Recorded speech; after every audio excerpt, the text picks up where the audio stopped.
ସମସ୍ତଙ୍କୁ ପ୍ରଭୁ ଯୀଶୁ ଖ୍ରୀଷ୍ଟଙ୍କ ମଧୁର ନାମରେ ନମସ୍କାର ଜଣାଏ। ଆଜି ମୁଁ ଆପଣମାନଙ୍କ ନିକଟକୁ ପ୍ରଭୁଙ୍କ ବାକ୍ୟ ନେଇ ଆସିଅଛି। ଯେତେବେଳେ ଯୀଶୁ ଖ୍ରୀଷ୍ଟ କ୍ରୁଶ ଉପରେ ଥିଲେ, ସେହି ସମୟରେ ମୃତ୍ୟୁ ପୂର୍ବରୁ ଲୋକମାନଙ୍କୁ 7ଟି ବାଣୀ ବିଷୟରେ କହିଥିଲେ। ତାହା ଅତି ମୂଲ୍ୟବାନ ଏବଂ ଗୁରୁତ୍ୱପୂର୍ଣ୍ଣ ବାଣୀ ଅଟେ, ଯାହାକୁ ଆମେ ସପ୍ତବାଣୀ ବୋଲି କହିଥାଉ। ବାଣୀର ଅର୍ଥ ହେଲା ଉତ୍ତମ ଶିକ୍ଷା ବା ଉତ୍ତମ ପରାମର୍ଶ।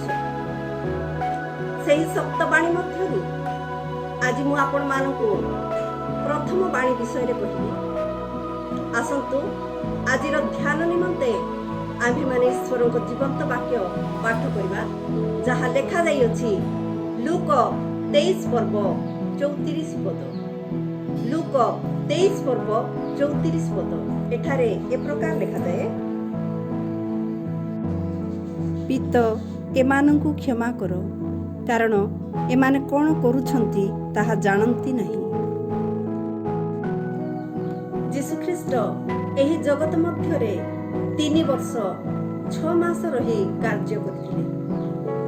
ସେଥିମଧ୍ୟରୁ ସେ ଅନେକ ମହତ୍ କାର୍ଯ୍ୟ ସବୁ କରିଥିଲେ। ଅନେକ ଆଶ୍ଚର୍ଯ୍ୟ କର୍ମ ଏବଂ ଅଲୌକିକ କାର୍ଯ୍ୟ ସବୁ ସାଧନ କରିଥିଲେ।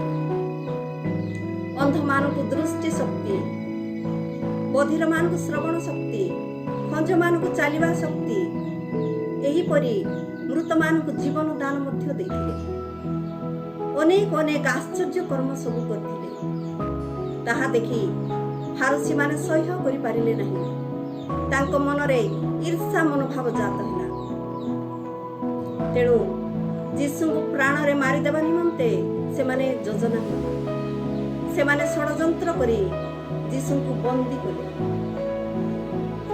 ଯୀଶୁଙ୍କୁ ବନ୍ଦୀ କରି ମାଡ଼ ମାରିଲେ, କୋରଡ଼ା ପ୍ରହାର କଲେ, ତାଙ୍କ ଉପରେ ଛେପ ପକାଇଲେ, ନିନ୍ଦା ପରିହାସ କଲେ। ଏହିପରି ତାଙ୍କୁ ଅନେକ ନିର୍ଯାତନା ଦେଲେ। ଶେଷରେ ଯୀଶୁଙ୍କୁ କ୍ରୁଶ ଉପରେ ରଖି ତାଙ୍କ ହାତ ଓ ପାଦରେ ମେଖ ମାରି କ୍ରୁଶ ଉପରେ ଝୁଲାଇ ଦେଲେ ଏବଂ ତାଙ୍କ ଇଚ୍ଛାକୁ ପୂରଣ କଲେ। ଯୀଶୁଖ୍ରୀଷ୍ଟ ଏହି ଜଗତ ମଧ୍ୟରେ ତାଙ୍କ ଇଚ୍ଛାକୁ ନୁହେଁ, କିନ୍ତୁ ଈଶ୍ୱରଙ୍କ ଇଚ୍ଛା ଏବଂ ଯୋଜନା ପୂରଣ କରିବା ନିମନ୍ତେ ଏହି ଜଗତ ମଧ୍ୟକୁ ଆସିଥିଲେ।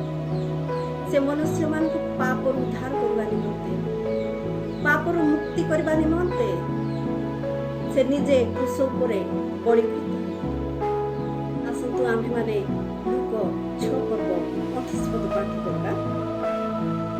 ଯେଉଁମାନେ ତୁମମାନଙ୍କୁ ଅଭିଶାପ ଦିଅନ୍ତି, ସେମାନଙ୍କୁ ଆଶୀର୍ବାଦ କର। ଯେଉଁମାନେ ତୁମମାନଙ୍କୁ ଅପବ୍ୟବହାର କରନ୍ତି, ସେମାନଙ୍କ ନିମନ୍ତେ ପ୍ରାର୍ଥନା କର। ଯୀଶୁଖ୍ରୀଷ୍ଟ ନିର୍ଦ୍ଦୋଷ ଥିଲେ। ତାଙ୍କ ପ୍ରତି ଅନ୍ୟାୟ କରାଗଲା। ତଥାପି ସେ ଅନେକ ଦୁଃଖ, କଷ୍ଟ, ଯନ୍ତ୍ରଣା ପାଇ ସୁଦ୍ଧା ନିଜକୁ ନମ୍ର କଲେ। ପିତାଙ୍କ ଆଜ୍ଞାକାରୀ ହେଲେ, ତାଙ୍କ ଆଦେଶକୁ ପାଳନ କଲେ। ତେଣୁ ସେ ନିଜେ କଷ୍ଟ ପାଇ ସୁଦ୍ଧା କ୍ରୁଶ ଉପରେ ମୃତ୍ୟୁ ମୁଖରେ ଥାଇ ମଧ୍ୟ ଲୋକମାନଙ୍କ ନିମନ୍ତେ ପ୍ରାର୍ଥନା କରୁଛନ୍ତି। ହେ ପିତା, ଏମାନଙ୍କୁ କ୍ଷମା କର, କାରଣ ଏମାନେ କ'ଣ କରୁଛନ୍ତି ତାହା ଜାଣନ୍ତି ନାହିଁ। ଏପରି କେଉଁ ବ୍ୟକ୍ତି ଅଛି ଯେ ସେ ନିଜେ ନିଜ ପାଇଁ ଚିନ୍ତା ନ କରି ଅନ୍ୟ ନିମନ୍ତେ ପ୍ରାର୍ଥନା କରେ? ଏହା ହେଉଛି ସ୍ୱର୍ଗୀୟ ପ୍ରେମ। ଏଥିରୁ ଯୀଶୁଖ୍ରୀଷ୍ଟଙ୍କ ସ୍ୱର୍ଗୀୟ ପ୍ରେମ ପ୍ରକାଶ ପାଏ। ଯୀଶୁଖ୍ରୀଷ୍ଟଙ୍କୁ ଯେତେ କଷ୍ଟ ଦେଲେ ମଧ୍ୟ ସେ ଲୋକମାନଙ୍କୁ କ୍ଷମା କଲେ। ସେହିପରି ଆମ୍ଭେମାନେ ମଧ୍ୟ ଆମ ଶତ୍ରୁମାନଙ୍କୁ କ୍ଷମା ଦେବା ଆବଶ୍ୟକ। ଆସନ୍ତୁ ଆମ୍ଭେମାନେ ଏଫେସୀୟ 4 ପର୍ବ 32 ପଦ ପାଠ କରିବା। ଏଠାରେ ଏ ପ୍ରକାର ଲେଖାଯାଏ,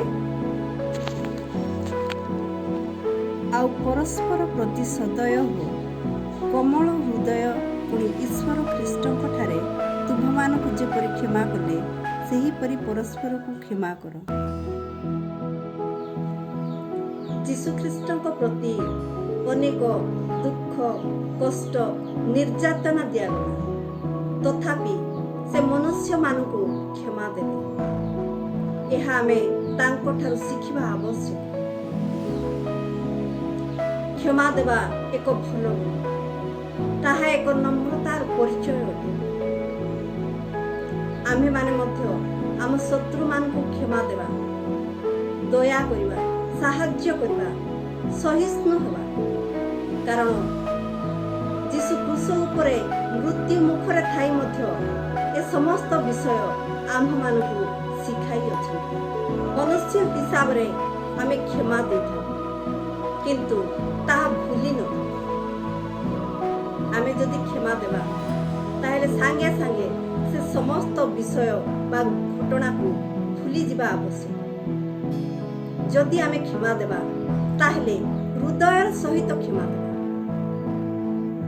ଆମେ ଯଦି ଅନ୍ୟକୁ କ୍ଷମା ଦେବା ନାହିଁ, ତାହେଲେ ପ୍ରଭୁ ମଧ୍ୟ ଆମକୁ କେବେ କ୍ଷମା ଦେବେ ନାହିଁ। ଆମେ କ୍ଷମାପ୍ରାପ୍ତ ହୋଇପାରିବା ନାହିଁ। ତେଣୁ ଆମ ମନ ମଧ୍ୟରେ ଥିବା କୂଟ, କପଟ, ରାଗ, ହିଂସା, ଛନ୍ଦ ଏ ସମସ୍ତକୁ ଅଭ୍ୟାସକୁ ଆମ ମନରୁ ଦୂର କରିବା ଏବଂ କୋମଳ ହୃଦୟର ସହିତ ନିଃସ୍ୱାର୍ଥପର ଭାବେ ପରସ୍ପରକୁ ସାହାଯ୍ୟ ପ୍ରେମ କରିବା। ଯୀଶୁଖ୍ରୀଷ୍ଟ ଯେପରି ଆମ୍ଭମାନଙ୍କୁ କ୍ଷମା କଲେ, ସେହିପରି ଆମେ ମଧ୍ୟ ଆମ ଶତ୍ରୁମାନଙ୍କୁ କ୍ଷମା ଦେବା। ଏହି ବାକ୍ୟ ଦେଇ ପ୍ରଭୁ ଆମ ସମସ୍ତଙ୍କୁ ଆଶୀର୍ବାଦ କରନ୍ତୁ।